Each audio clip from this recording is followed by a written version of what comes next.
Buenas tardes a todos, bienvenidos a este primer webinar de la Fundación Desert sobre las finalidades y futuro tras un proyecto de reforestación en el área mediterránea, que vamos a hablar del proyecto de PEGO. De cómo una reforestación puede suponer un cambio en este término municipal de Pego Alicante a través de la experiencia de los actores principales. O sea, cómo se ha planificado, cómo se ha ejecutado y el futuro de estas 12.000 hectáreas arrasadas por el fuego en 2022. Entonces tenemos con nosotros a 3 personas que saben mucho de este proyecto, entonces nos van a contar muchas cosas. En primer lugar tenemos a Néstor Portes Alemani, que es licenciado en Biología, y aunque su carrera profesional está ligada a la depuración de aguas, sus aficiones por el excursionismo, la agricultura y el sector forestal, y el hecho de convivir en una zona rural fuertemente afectada por los incendios forestales, le ha llevado a dirigir sus miradas hacia la protección y gestión de los bosques a través de la asociación PegoView. Bienvenido, Néstor. En segundo lugar, Hola, tenemos a Wim Cambien, que es ingeniero agrónomo y actualmente es el presidente de la Fundación Desert Lives, que somos los organizadores de este webinar.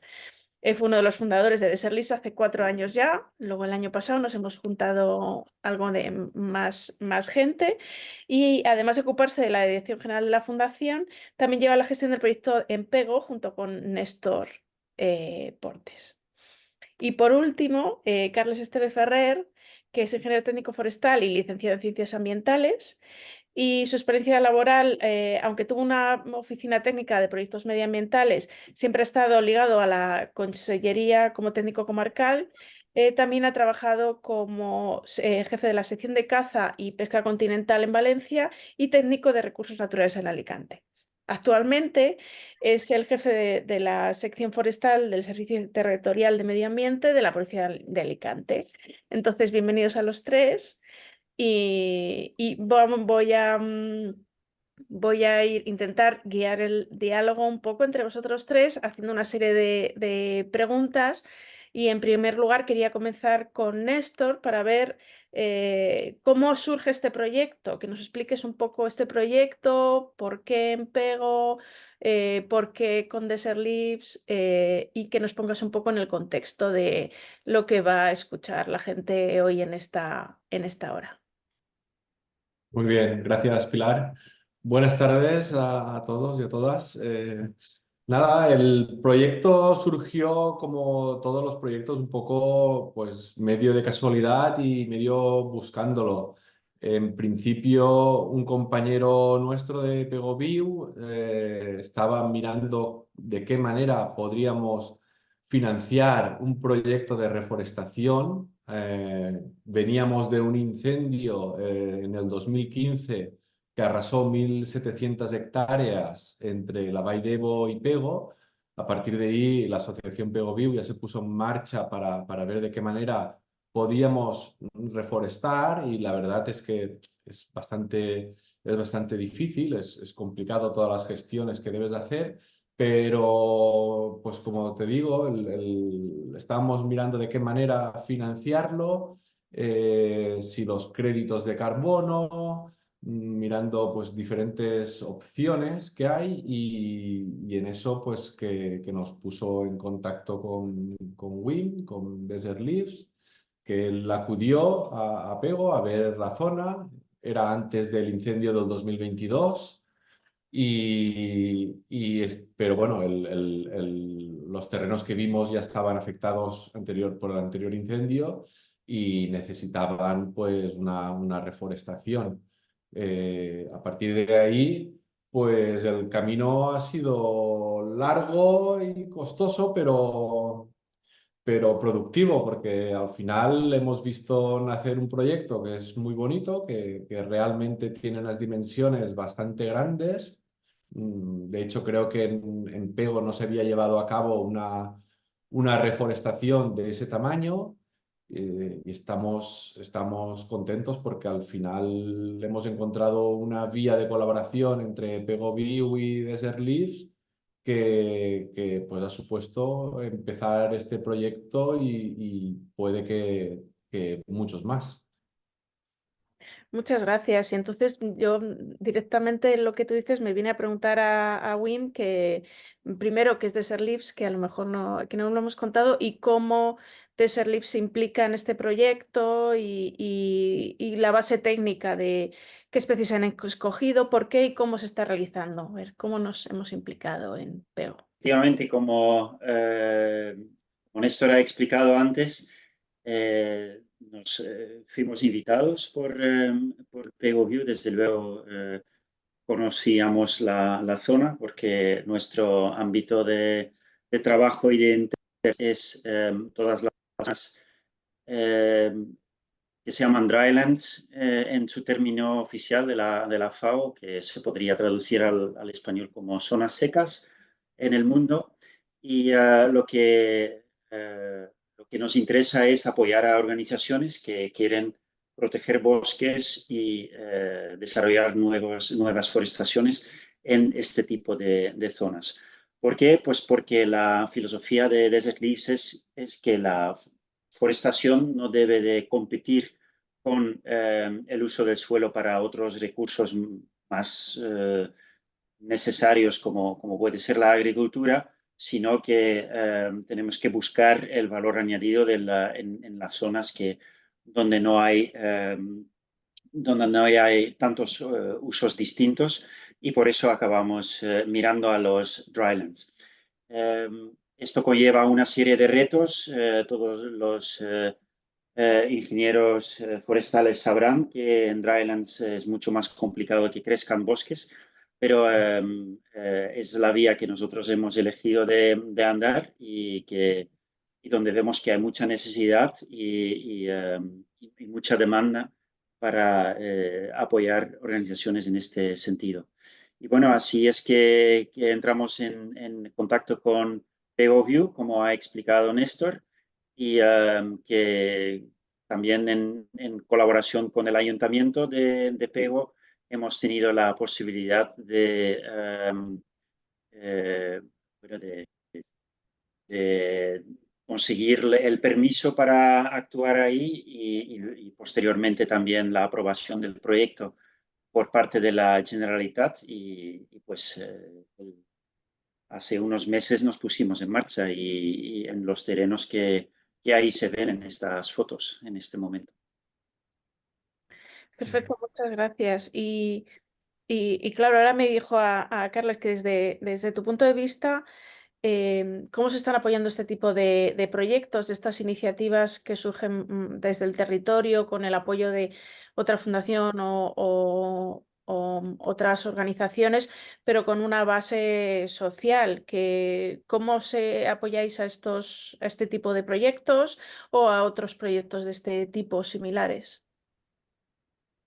Bien, bueno, nosotros desde nuestro punto de vista, a ver, ya la propia administración, entre sus obligaciones y nuestro trabajo cotidiano, está en conservar los montes públicos, ¿vale? Tanto sean de propiedad municipal como propiedad de la Generalitat Valenciana, ¿no? Entonces, es decir, nosotros ya desarrollamos desde el punto de vista de la administración estas repoblaciones en lo que supone mantenimiento de bosques y de montes, ¿no? Eh, Esto en concreto es algo distinto porque esto es la colaboración de empresas privadas y de entidades, en este caso sin ánimo de lucro, como PegoView, que lo que están haciendo es complementar esta labor que nosotros hacemos, en este caso incluso en otros montes que aun siendo públicos no están gestionados por nosotros. Y vamos, nosotros intentamos desde este punto de vista pues ayudar en cualquier caso porque compartimos objetivos, los objetivos son comunes y intentamos que estas cuestiones se desarrollen, en este caso con la participación de los ciudadanos del lugar, ¿no? Sí que quería decir una cosita que, bueno, en fin, en este punto en Pego, yo además pienso que además se ha elegido muy adecuadamente el sitio, porque es un monte público, pero al no estar gestionado por la Generalitat, que dijéramos que, aunque siempre tenemos falta de fondos, algo tenemos, este en teoría lo debe gestionar el propio ayuntamiento. Y los ayuntamientos sabemos todos cómo van, y más ayuntamientos pequeños que realmente prácticamente ni tienen suficientes técnicos para desarrollar estos proyectos y, por supuesto, lo que no tienen son recursos. Con lo cual, la colaboración ciudadana y la aportación del conocimiento de estos ciudadanos, junto con la aportación del conocimiento y los recursos, en este caso de Desert Leaves, pues puede llevar a cabo unas actuaciones en una zona que de otro lado no existiría.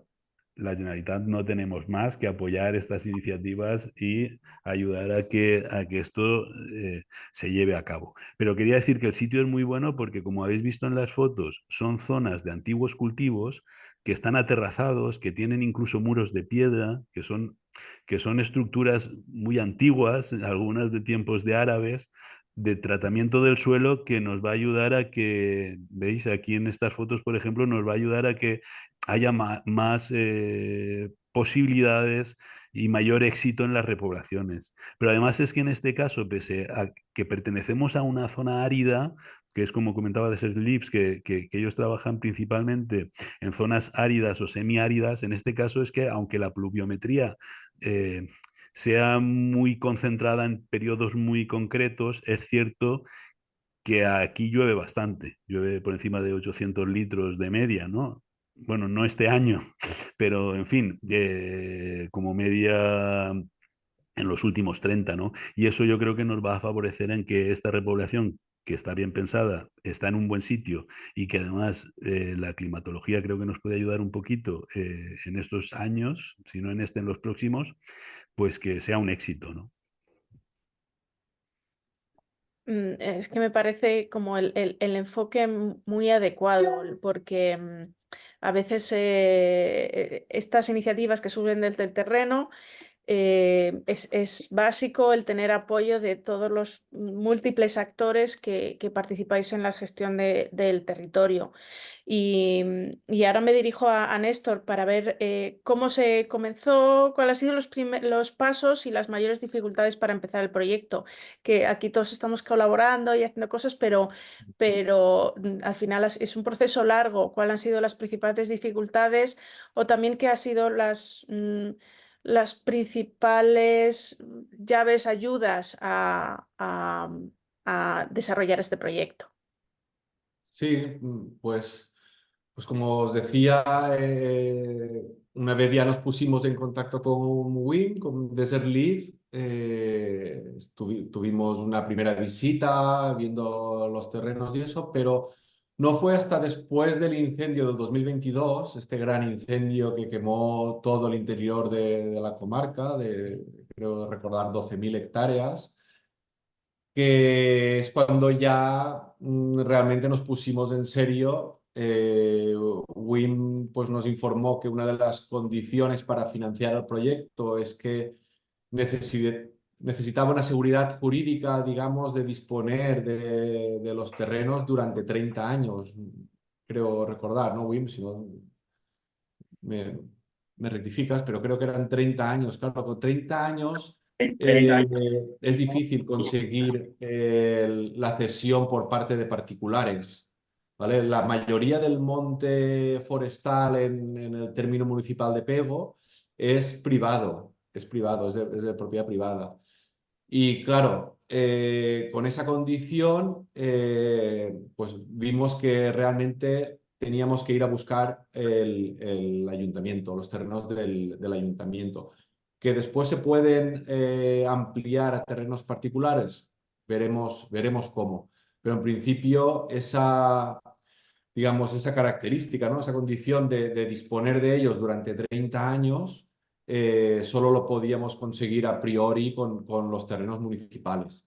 Y ya te digo, fue después del incendio del 2022, aún con las brasas calientes, ¿no? Que Wim y yo fuimos a hablar pues, con la concejal de Medio Ambiente del Ayuntamiento de Pego, e intentar convencerla, porque no sé si te acuerdas, Wim, que claro, después del incendio no querían saber nada de repoblar, de reforestar. Después del incendio solo querían por hacer cortafuegos, hacer prevención de incendios, que sí, que Pegoviu también apoya esas líneas y son necesarias, son súper necesarias, pero creemos que una cosa no quita la otra. Es decir, estos terrenos municipales Hay una parte, una pequeña parte que sí que le incide una zona, digamos, que de cortafuegos, pero la gran mayoría no están situados en zona, digamos, de cortafuegos. Por tanto,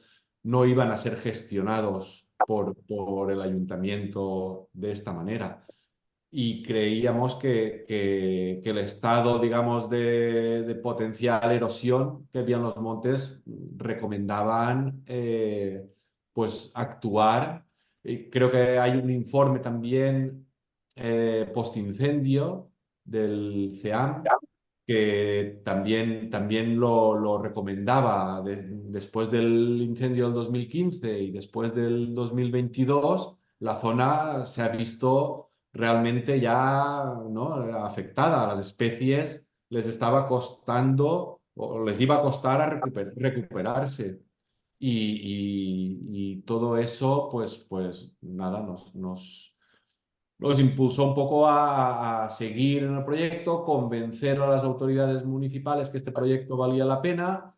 Pues las autoridades municipales, como ha dicho Carles, no tienen fondos, no tienen recursos para llevarlo, pero les dijimos que no hacía falta, solo nos hacía falta su permiso, su apoyo para poder disponer de esos terrenos municipales. Y a partir de ahí, pues hicimos un buen proyecto con una ingeniera forestal, hicimos un proyecto forestal recorriendo cada uno de los terrenos municipales, que además de la dificultad del terreno, es que además los terrenos de aquí están dispersos, digamos, muy difícil ubicación en cuanto que es difícil llegar a ellos, no tienen un fácil acceso, tienes que andar hasta llegar al terreno, tienes que localizarlos, tienes que ver bien dónde están los límites de esos terrenos, porque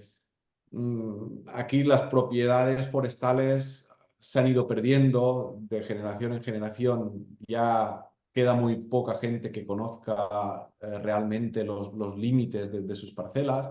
Hemos hablado con vecinos, hemos consultado con el ayuntamiento, digamos, con los planos oficiales. Y esa faena pues nos costó bastante, parece que no, pero pues hacer el proyecto hizo que un año prácticamente que veíamos que no llegábamos, digamos, a este otoño a tiempo y bueno, finalmente pues se remitió a la consellería, nos hicieron cambiar algunas cosas respecto a las especies por el tema de la xylella, creo recordar, y ya está. En principio ya luego ha ido un poco más fluido, bueno, digamos, ya hemos entrado directos, ¿no?, a trabajar sobre el terreno. Entonces ha sido al final todo este tipo de proyectos llevan un proceso bastante largo, mucho papeleo, toda la parte técnica sobre el proyecto, decidir qué especies, dónde plantar. Entonces, Wim, mi pregunta es sobre cómo se han escogido las especies para la plantación, por qué, cómo se está haciendo esta plantación, con el reto, el desafío de que es una zona bastante aislada, por ubicación, acceso, el problema con los límites. Entonces, ¿cómo se ha tenido todo esto en cuenta a la hora del plantear el proyecto? Bueno, en Pego estamos plantando una serie de especies autóctonas que contribuyen a la biodiversidad y a la vez tienen capacidad de almacenar CO2, que es muy importante porque está ligado a la financiación del propio proyecto. Y en la elección hemos tenido en cuenta también la resistencia al fuego, que es un factor clave, como Néstor ya ha anticipado, porque es una zona muy propensa a sufrir incendios forestales por su climatología, si no se está gestionando de una manera defensiva. Por todo ello, hemos elegido mix de olivos, algarrobos, almez, pino carrasco, espino albar, lentisco y enebro rojo.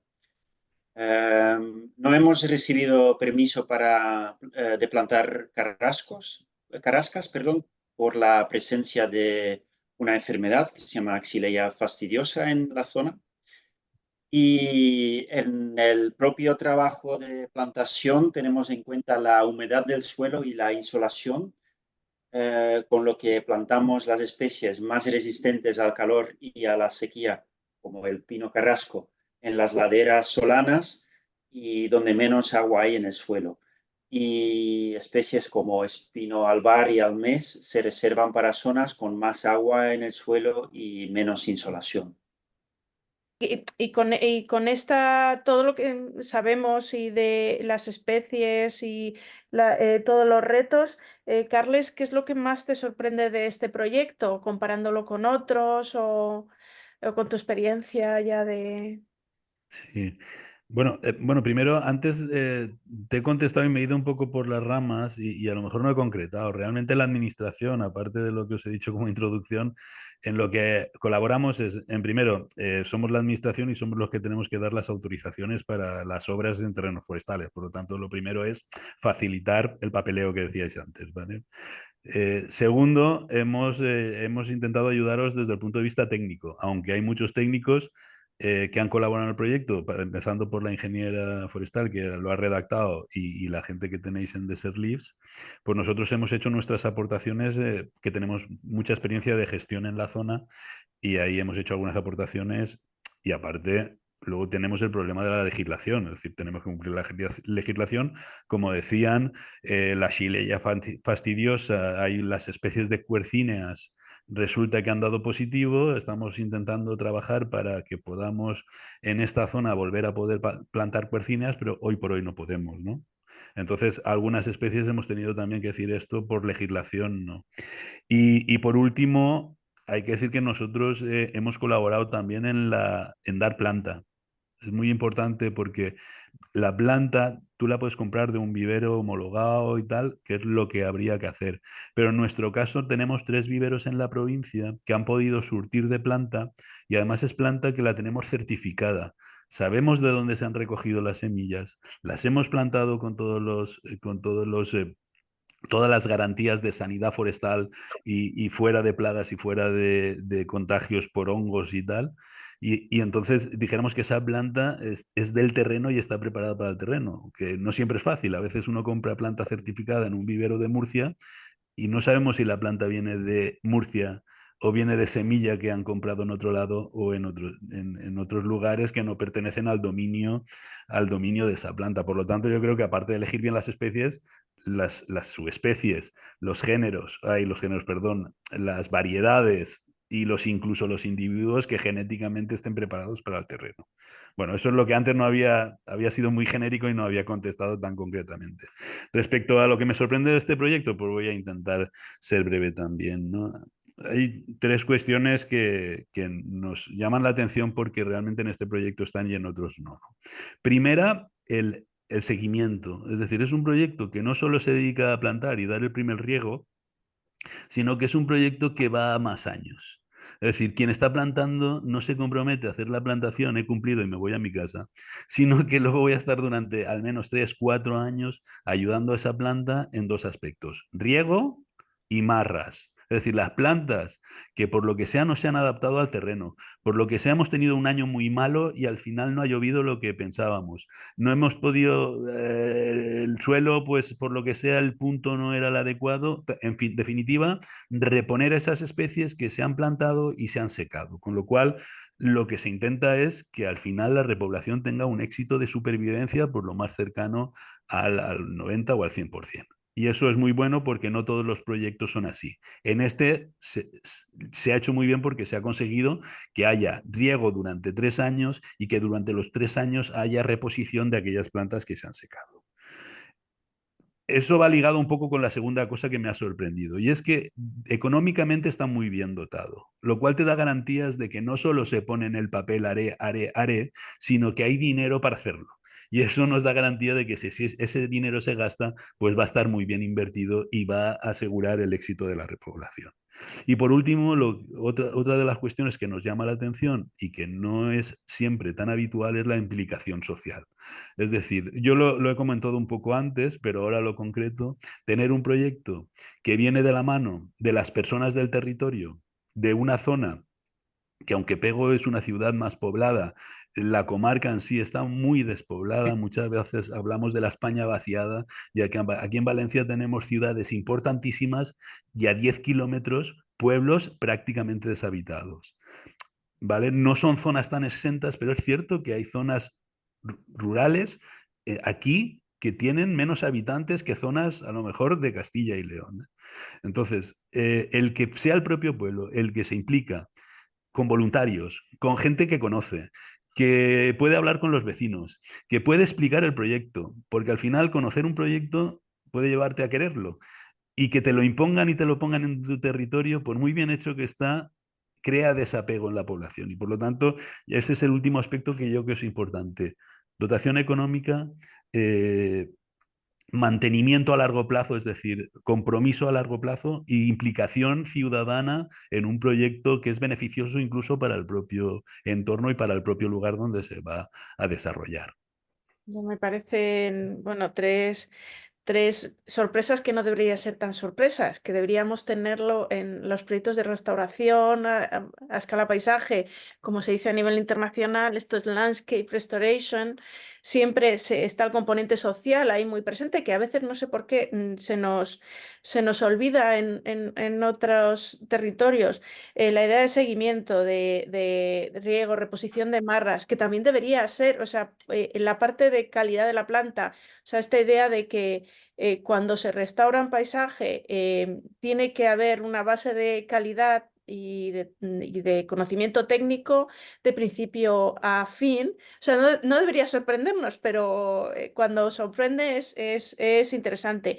Y económicamente bien dotado, o sea, para que garantizar que aquello que dices que vas a hacer está hecho, que aquello además que le has dicho a la población, que has implicado, que vas a hacer, va a hacerse, porque si no, también se puede conseguir como frustración a nivel social. Y mi pregunta es para esta, económicamente bien dotado, Wim, quiero que amplíes un poquito más sobre los mecanismos de financiación disponibles.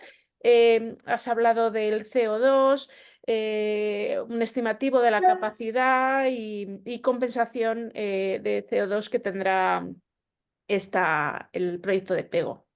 Sí.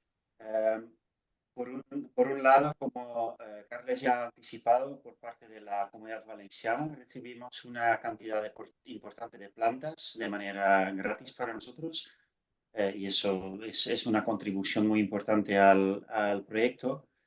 Pero luego todos los recursos que utilizamos provienen de donativos privados, de asociaciones, fundaciones, particulares y empresas. Nuestros patrocinadores son principalmente organizaciones que quieren compensar su propia huella de carbono, contribuyendo en un proyecto visible, que es tangible, que ellos creen que pueden ver y para muchos de ellos con un impacto positivo cercano, local, a donde viven las personas que toman esa decisión o donde viven sus clientes. Esto es el caso, por ejemplo, de OSBEC, la Asociación del Sector Turístico de Comunidad Valenciana. TownLab es una empresa de desarrollo urbano en Londres. CREAP es una empresa multinacional de consultoría. Y luego también tenemos como patrocinador Música per Clima, que es un colectivo de músicas que además de ser grandes artistas, quieren contribuir a la mitigación del cambio climático.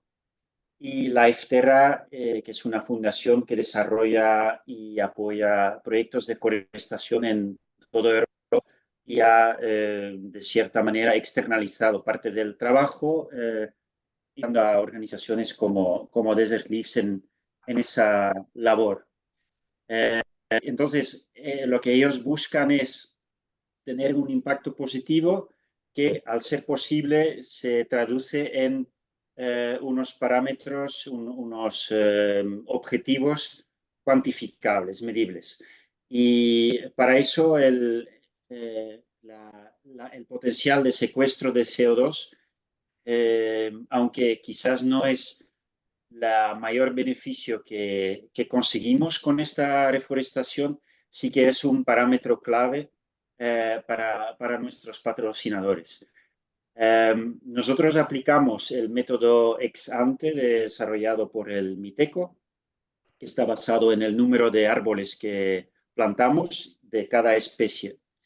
Y con ellos hemos determinado que en el proyecto de Pego se secuestrarán 2.140 toneladas de CO2 durante su periodo de crecimiento, de estancia, que está determinado en 40 años según el convenio que tenemos con el Ayuntamiento de Pego.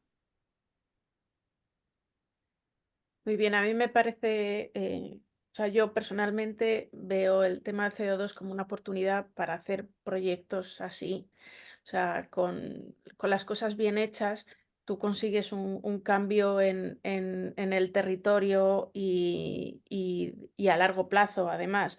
Entonces, mi pregunta va hacia Néstor ahora. Vale, hablamos del tema de CO2, el beneficio de restauración, pero además de recuperar la vegetación, ¿qué otras finalidades buscáis con la restauración? Has hablado de la protección del suelo detrás de un incendio, pero luego hay un componente también de conservación, pero un componente social, también de implicación de la población. A ver si nos lo puedes explicar un poquito más.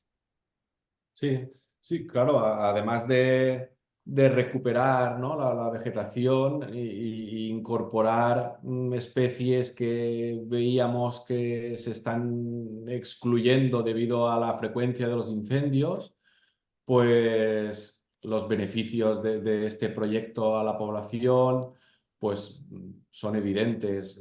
Estamos en un sitio donde prácticamente el 75% del suelo forestal se ha quemado, se encuentra en un estado que, aunque ya nos hemos acostumbrado, por desgracia, pero está en un mal estado en cuanto a estado de recuperación, debido, pues este año sobre todo no ha llovido casi y claro, se nos está notando la vegetación. Entonces hemos introducido diferentes especies.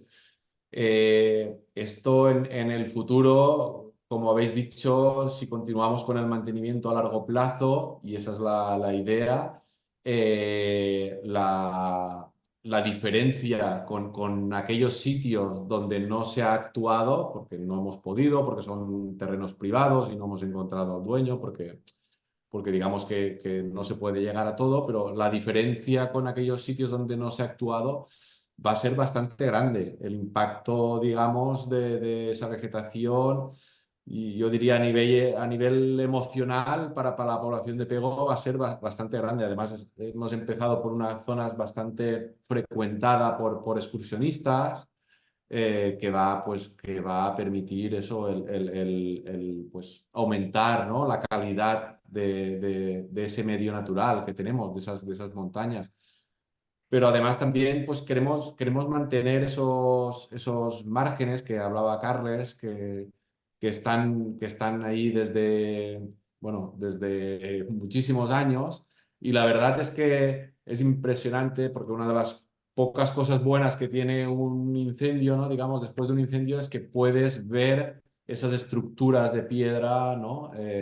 Puedes verla realmente en toda su esplendor. Y en el sitio donde estamos, realmente es que no tenemos nada que envidiar a cualquier destino turístico como Perú, ¿sabes? El Machu Picchu y todo eso. Es que hay márgenes donde no te lo puedes imaginar. Hay márgenes que están sobre acantilados, colgados a más de 300 metros de altura, solo para plantar un árbol. Solo para plantar un árbol. Es decir, la tarea ¿no? de nuestros antepasados ha sido titánica, y eso lo queremos recuperar y conservar, porque además, como ha dicho Carles, es allí donde realmente hemos podido conservar algo de tierra para poder ahora introducir, ¿no? esta reforestación. Hay sitios justo al lado que son solanas y que no había márgenes, que apenas queda tierra. Es pura roca pura roca madre. No es posible casi reforestar o las condiciones son mucho más peores, son peores.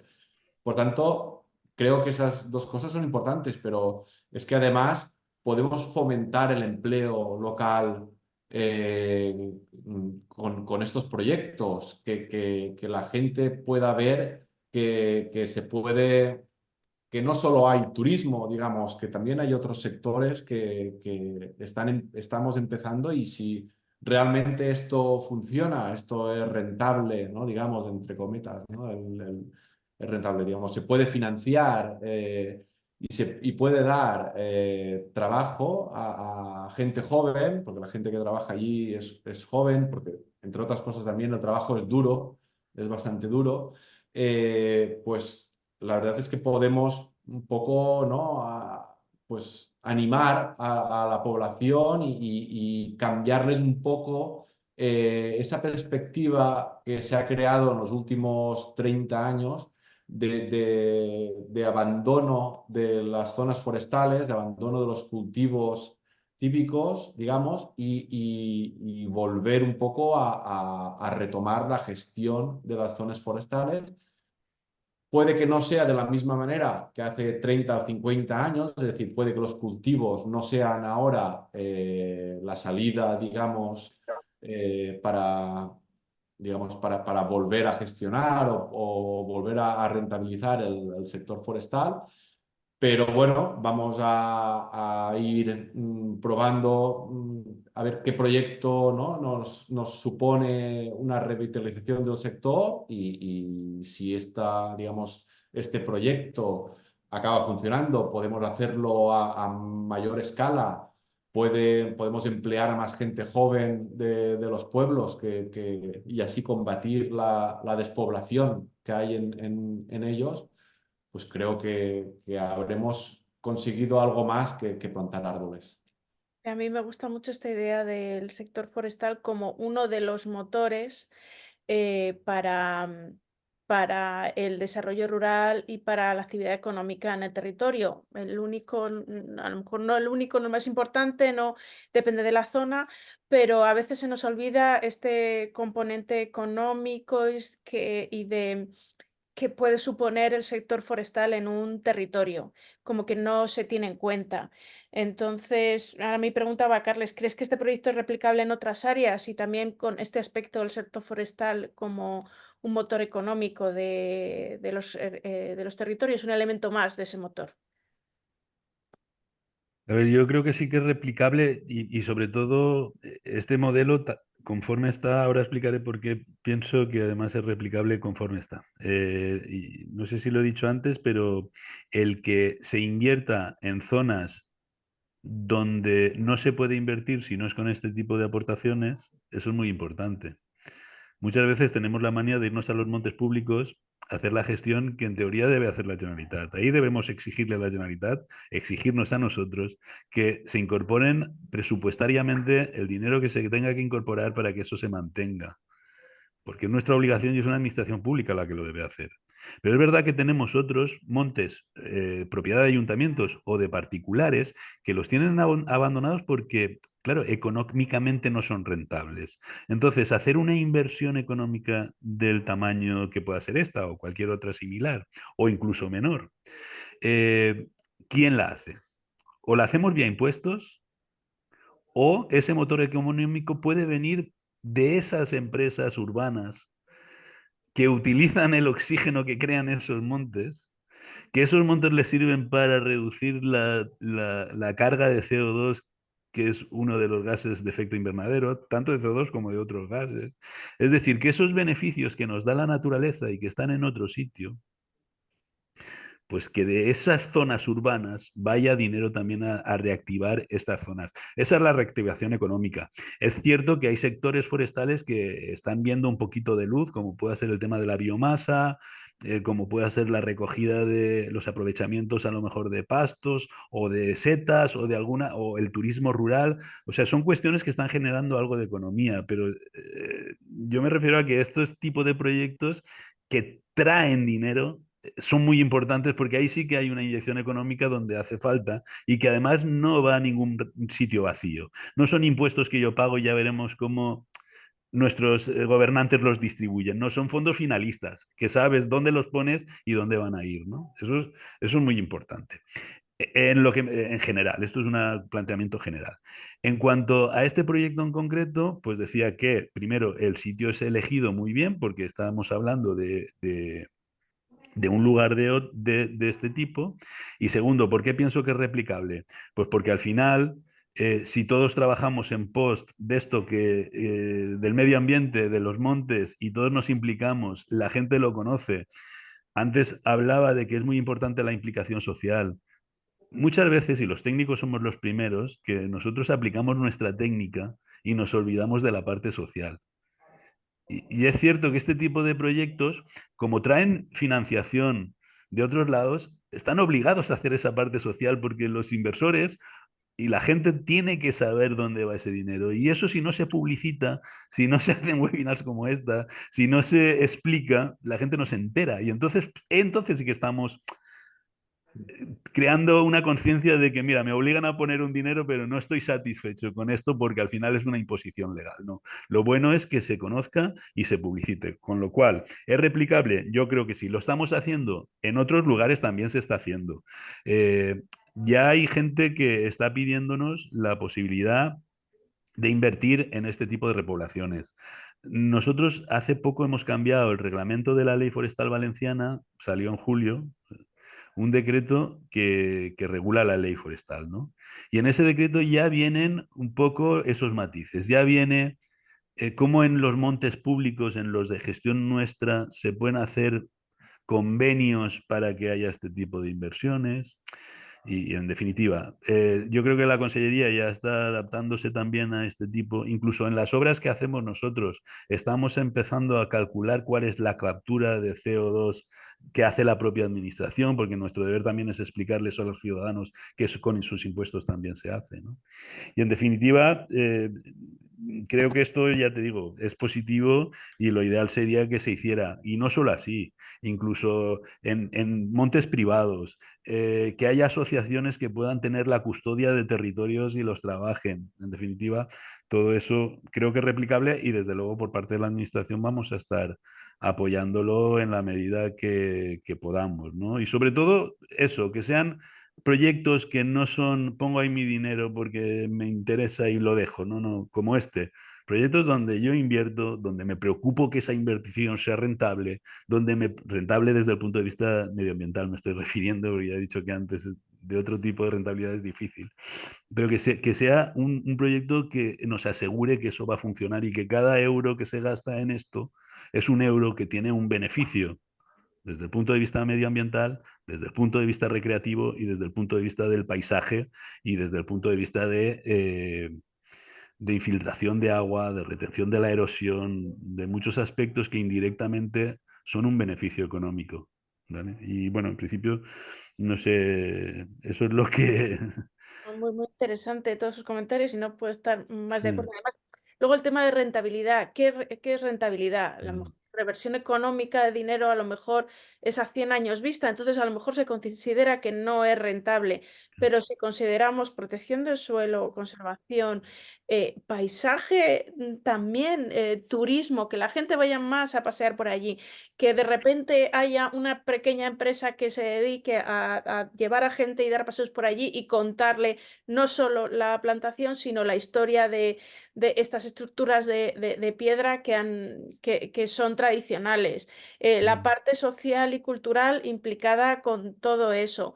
Y eso, si puede venir inversión de algún sitio, además, yo he trabajado también en tema internacional con tema de CO2.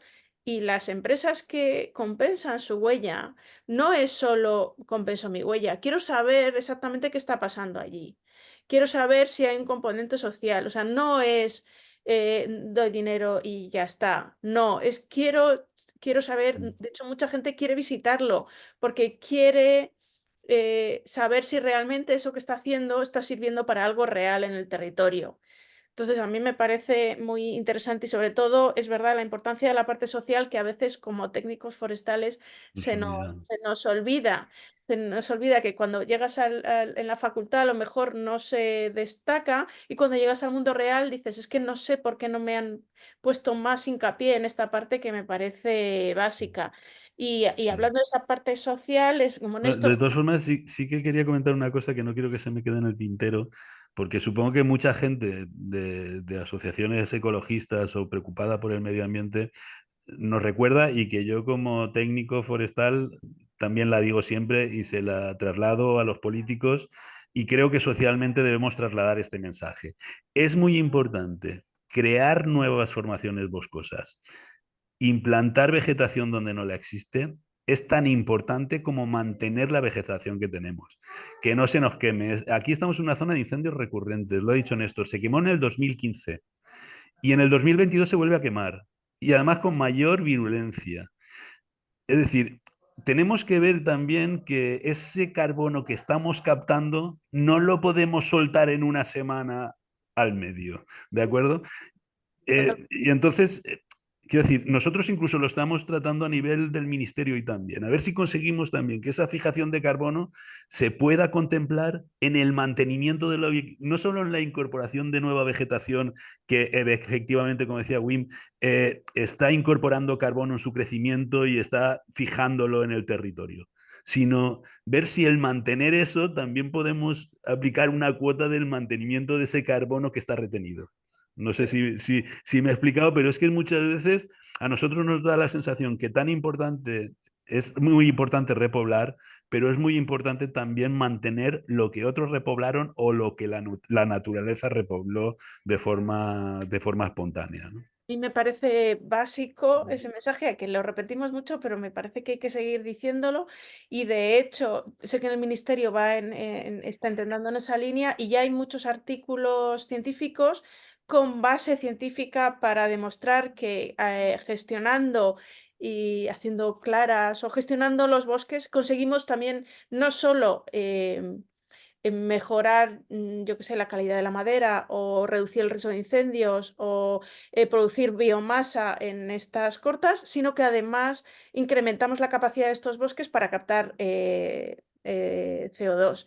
Y ya hay estudios que lo demuestran, con lo cual es como... A mí me parece una oportunidad muy importante porque sobre todo ya la gente, o sea, ya las empresas y viene inversión privada a plantar árboles, que al final es algo bastante arriesgado, sobre todo en ecosistemas mediterráneos. El siguiente paso, a mí me parece que va a ser esta parte de la gestión, porque es básica. Y ya con esto, una pregunta a Néstor, que sería ¿cómo ves el futuro de la zona? Porque para los forestales normalmente es como vemos a muy largo tiempo vista. O sea, es como cuando plantas un árbol no piensas en 20 años, piensas en 50 al menos. Entonces, ¿cómo ves el futuro de la zona? Sí, eso es verdad. Yo recuerdo cuando era un poco más joven, pues ver una persona mayor de 70 o 80 años irse al bancal a plantar un olivo. Y me voy a plantar un olivo. Y yo decía, ostras, ¿cómo va a plantar un olivo? Este sí no lo va a ver. Pero claro, en eso no se piensa, no pensamos, las personas hacemos las cosas, ¿no? Digamos, por beneficio propio y por el beneficio de los que vendrán, ¿sabes? El futuro, digamos, no lo sabemos nadie, pero digamos, a corto plazo sí que nos ofrece una satisfacción el hacer este proyecto. La verdad es que a largo plazo lo que habéis incidido en el mantenimiento, lo que nos gustaría incidir es en el mantenimiento de estas repoblaciones. Es decir, ahora estamos volviendo, digamos, al monte, ¿no? A pisar el monte. No pisarlo como excursionistas que vamos ¿no? por la senda a un pico, ni como cazadores, sino que lo estamos pues volviendo a pisar como lo hacían nuestros antepasados para producir, para ayudar a la naturaleza a recuperar, ¿no? Digamos. Pues parte de la vegetación que tenía. Yo veo que la parte de mantenimiento a largo plazo, la gestión, la silvicultura, la compatibilización con otras actividades, ya sea turismo, agricultura, caza, ganadería. O sea, se puede hacer.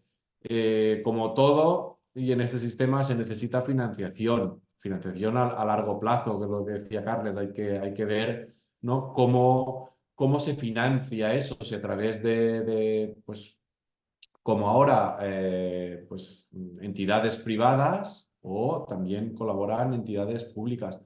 Pero si el proyecto pues funciona y vemos que es positivo y que nos está saliendo bien, la idea es replicarlo en otros sitios, en otros terrenos privados, incluso hacer convenios con la consellería y ir un poco más allá. Y realmente ahora el proyecto es muy joven, acabamos de empezar, pero vemos que vamos por la buena dirección y eso, lo que decía Carles, lo importante es que tenemos 40 años por delante para gestionarlo, no solo para plantar este año, digamos, ¿no? el árbol y olvidarnos, sino para dentro de 5 años hacer una poda, volver, digamos, a hacer los caminos accesibles, el volver a pisar el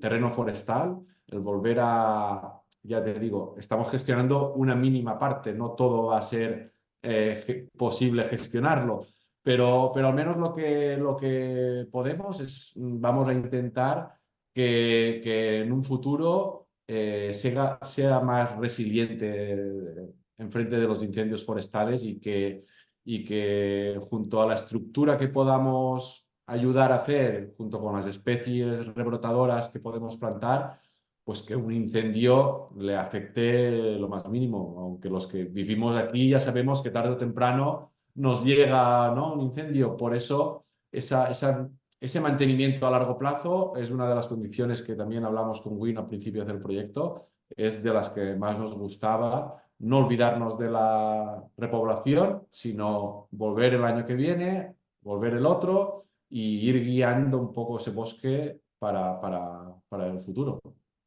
Perfecto. Y ya antes de abrir a preguntas, que hay una pregunta de Ángela, quería a Win de si alguna localidad o entidad quisiera interesada en colaborar con Desert Leaves o hacer cosas con nosotros, que cómo podemos ayudarles. Sí, nuestra misión es proteger bosques y forestar en zonas secas del planeta. Entonces nos centramos en zonas como el arco mediterráneo y zonas semidesérticas. En España, y para facilitar la búsqueda de patrocinadores del proyecto, es importante que los terrenos que son objeto del proyecto cumplan los requisitos del MITECO para ser un proyecto de compensación. Eso lo podemos mirar con el propietario del terreno, con la localidad o la entidad que quiere colaborar con nosotros. Y bueno, podemos evaluar si cumplen los requisitos necesarios para entrar como tal proyecto. Esto es sencillamente necesario para que la financiación podamos conseguir en la medida necesaria para llevar a cabo este tipo de proyectos. Y luego, para nosotros es esencial tener un partner local plenamente involucrado. Esa simbiosis entre una organización local, por un lado, y nosotros como Desert Leaves, la entendemos crucial para el éxito del proyecto. Y si se cumplen estos requisitos, nosotros estamos encantados de embarcar en cualquier proyecto, ya sea grande o pequeño. Así que nos pueden contactar a través de nuestra página web, por ejemplo, y hablamos. Y eso va también para Ángela, que he leído su mensaje y encantado de conocer la idea que llevan y en qué objetivos están pensando para ver si nosotros podemos ahí aportar nuestro granito de arena. Eso es. Acaba de poner Marta en el chat la página web por si queréis entrar y ver la información de contacto, y además en LinkedIn y en redes sociales podéis encontrar ahí toda la información para ponernos en contacto. No sé si Ángela quieres hacer algún comentario más o ya directamente te pondrás en contacto, y si hay alguna pregunta más de alguno de los participantes. Héctor. Sí, hola, buenas tardes y enhorabuena lo primero por el proyecto, a todos los que habéis participado allí. Yo, bueno, soy Héctor Abarca, soy socio fundador de una empresa de innovación forestal que trabajamos en Cuenca y, bueno, una de las líneas con las que trabajamos es en esto, ¿no? Nuestros socios al final son propietarios forestales bueno, tienen estas inquietudes como tiene Pego View. Y, y claro, y nosotros, pues bueno, trabajamos con algunas empresas o fundaciones como puede ser Deserlips, y me gustaría hacerles alguna pregunta, concretamente a Wim, que ha comentado el tema de que es necesario que se puedan hacer registros como un proyecto de absorción en el Miteco. ¿Trabajáis solamente con el Miteco o también trabajáis en el mercado voluntario con otro tipo de estándar como Gold Standard o Berra o cualquier otro? En España, yo creo que el sistema del Miteco es muy atractivo y además nos permite trabajar en superficies pequeñas. Los proyectos como los desarrollan con el sello o con certificación de Verra o Gold Standard para que salgan rentables y se cubren todos los gastos de la certificación, son mucho más grandes. Y nosotros colaboramos también con otras organizaciones en Senegal, donde apoyamos a un proyecto que se está llevando a cabo le llaman el Great Green Wall, o sea, la zona del Sahel, donde se intenta reforestar y frenar así la expansión del desierto, del Sáhara. Ahí sí que tiene sentido certificación con Verra o Gold Standard, son proyectos de miles de hectáreas, pero la realidad española es que los terrenos sobre los que podemos actuar son mucho más pequeños y con la magnífica herramienta que tenemos a mano con el programa Cálculo, Reduzco, Compenso del Miteco, pues no veo sentido en dedicar recursos, en dedicar dinero a certificación privada por organizaciones como Verra o Gold Standard. De acuerdo. Pues nada, a mí me gustaría mucho conversar con vosotros para ver si al final se podría hacer alguna colaboración con alguno de nuestros clientes que, bueno, que están interesados en las reforestaciones. Y nada, me pongo en contacto con vosotros. Vale, muy bien. Bienvenido. Muchas gracias. ¿Alguna pregunta más?